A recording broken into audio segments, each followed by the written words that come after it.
kind of going back up to the top, Evangel is, 7.5 hours. So we definitely got some traveling to do. Not as bad as some teams for sure, because we find ourselves kind of right in the middle in terms of kind of location of everybody. But, we definitely got some traveling, some overnights, which is a little unique at our level, to have an overnight trip. And we'll probably have 3 of them this year alone. And so, just something, again, another thing that we got to prepare for and prepare our guys for.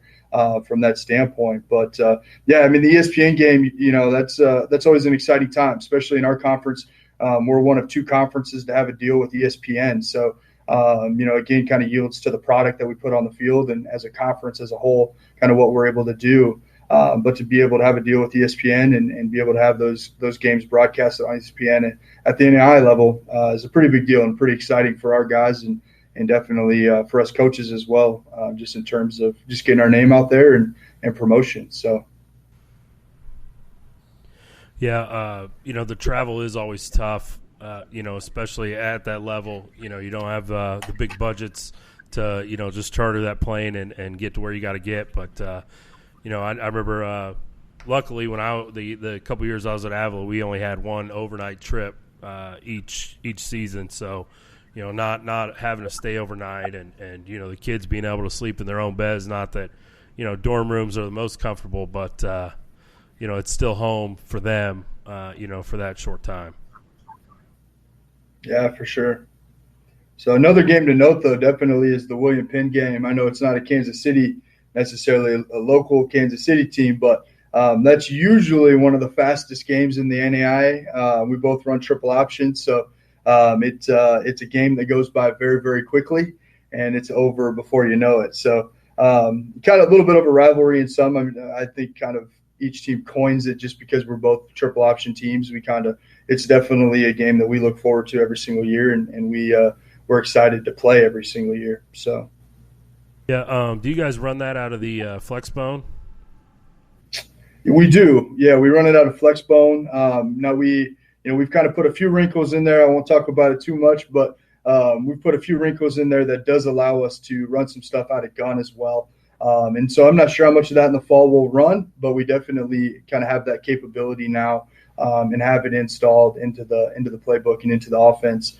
So kind of a multiple of looks, if you will, from that standpoint. Some Georgia Southern, those sort of concepts, along with obviously the traditional Flexbone under center as well. So. Yeah, I know from a defensive perspective, that was always one of the hardest offenses to prepare for. You just got to be very assignment sound when you're playing a triple option team. No matter what formation they run it out of, but it's always tough, especially when you're coaching a group of high school guys, and you're telling them, hey, you got to do this every time. You always got to take dive. You've always got to take the quarterback. You've always got to take the pitch man. And, it just takes, one guy not doing his job and you're off to the races. Yeah. Well, it's an offense. Obviously, traditionally most teams aren't running that anymore, but, you talk about taking the dive. Well, that's great. We'll let you start taking the dive and then we'll run midline run underneath of it. And so it's something, where it's still very versatile, but, me and Coach Pannell talk all the time. I think defenses today in general, it's so assignment based. When you start talking about RPOs and zone reads and, flashes and different things like that, where they're trying to isolate a player, that guy's got to be extremely well coached in order to make sure he's doing the right things so that we get the result that we want. And so, it's defenses today with the offenses. They say it always kind of comes full circle. I think there's a version of option football that's starting to come out right now. It just looks a little bit different than a pull and pitch. Yeah, my first 3 years at Shawnee Mission East, we were a Flexbone team, and I was coaching O-line. First year I was coaching tackles and tight ends, and then which in our offense, the way we ran it, our tight end was basically just another tackle. He didn't run too many routes, but that was it was a lot of fun to kind of learn that side of it, after having defended it, at previous stops in my coaching career. And, just, it's got to, you just have to be very assignment sound, like I said. And, you pointed out that really no matter what offense you're facing, everybody's got to do their job and, or it's not going to work. Absolutely. And we've kind of taken that approach. We're fortunate. We've kind of spun it as a positive. We get to start with option football and assignment football and teaching from that aspect. So, we find ways to make it a positive, even though, every now and again, when you can't get a quarterback to throw it down the field, things get tough, but we make it work.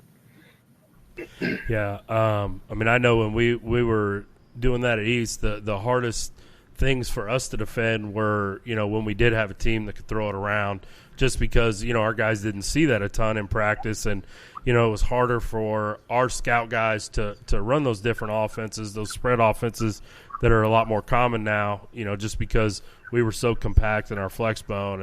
And, so our scout team didn't always give us the greatest of looks. And, so that made it tough on our guys.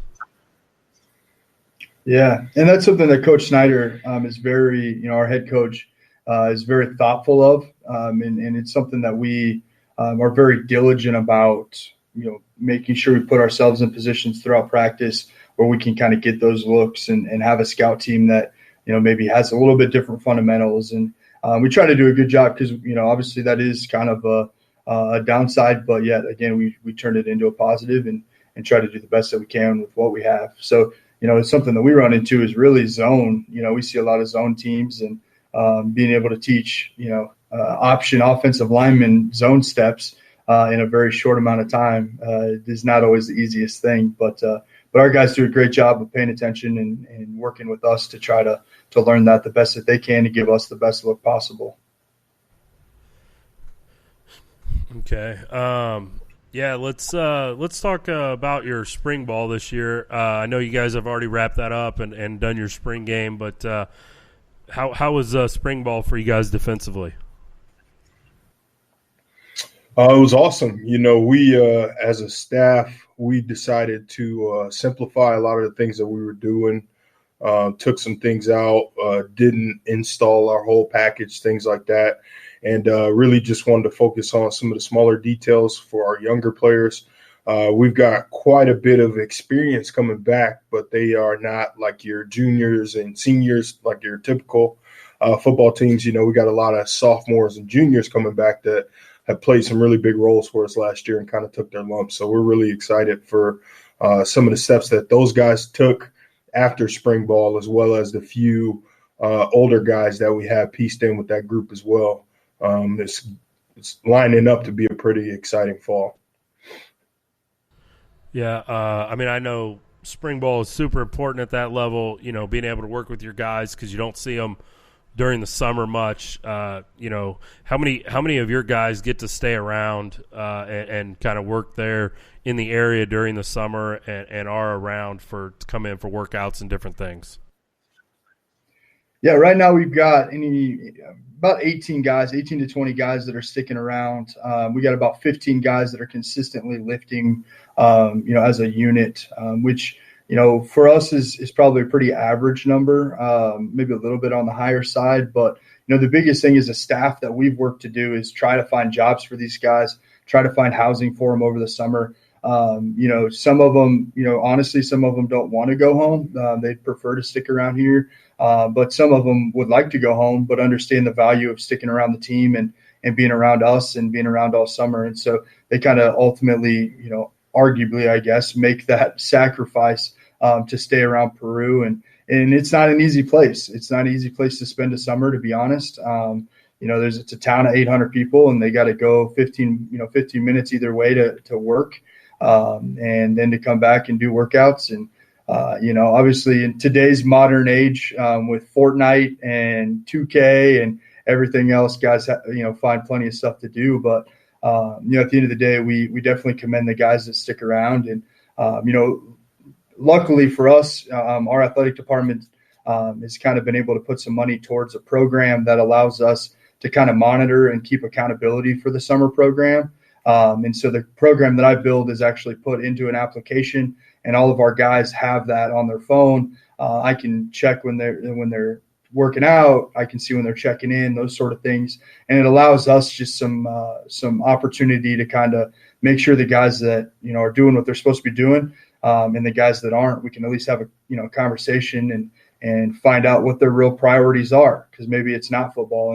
And that's something we need to know as we move on with the season and those sort of things. So, definitely, a difficult place from that standpoint. But at the end of the day, it's all about the football, aspect of things in a lot of ways. And our guys really, really put forth the effort to make sure they're being all in from that aspect. So.